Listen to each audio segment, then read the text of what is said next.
কাকা, ও কাকা, operation devil hunt চালু করছেন, আমরা খুব খুশি হয়েছি, খুব আনন্দিত হয়েছি।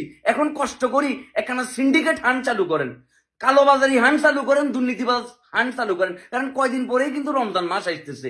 এই যে রমজান মাসের সিন্ডিকেট ব্যবসায়ীদের রমা রমা সিন্ডিকেট বাণিজ্য, তারা যে জনগণকে জনসাধারণকে জিম্মি করে রাখে, বাজারে যে মনে করেন যে কি ভোক্তার চাহিদা অনুযায়ী তার চেয়ে অধিক পরিমাণে পণ্য দ্রব্যপণ্যের দাম বাড়াই দেয়, এই জিনিসটাকে একটু নিয়ন্ত্রণ করেন না কাকা।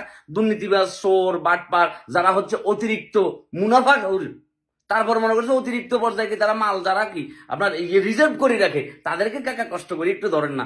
জননিরাপত্তা, নাগরিক সুবিধা এবং যারা সাধারণ মানুষ আছে তাদের জীবনটাকে একটু নিরাপদে রাখবেন লাই যে যে হান চালু করা দরকার ওই হানটা চালু করেন। আর স্পেশালি আমাদের প্রবাসী ভাইদের দিকে একটু নজর দিয়েন, কারণ প্রবাসী ভাইদের এই যে টিকিট সিন্ডিকেট বাণিজ্য করি, যে টিকিটের দাম রাতারাতি আকাশচুম্বী বানায় ফেলে, আবার ওই প্রবাসী ভাইরা কষ্ট করি রেমিটেন্স পাঠায় দেশের অর্থনীতির চাকাটা সচল রাখতেছে, ওই সকল কালোবাজারিদের বিরুদ্ধে কেন ব্যবস্থা নেন না কাকা? খাইলে তো মনে করেন যে ওই চক্র দেশ বিরোধী চক্রদেরকে ধরলে হইতো না। দেশের ভিতরে যে সকল চোর বাটপার আছে ওদেরকে ধরি যদি তাদের বিরুদ্ধে কেন হান পরিচালনা করতেন, তাহলে আমরা সাধারণ নাগরিকরা খুবই উপকৃত হইতাম। আমাদের জননিরাপত্তা, আমাদের নাগরিক সুবিধা, আমাদের নাগরিক অধিকার এবং বাজারে আমাদের জীবন যাতে আমরা সহনশীল মাত্রায় দ্রব্যমূল্যের দাম ঠিকঠাক থাকে, আমরা একটু জিনিসপত্র কিনি খাই বাইস্তা মারি, এই ব্যবস্থাটা করেন কাকা।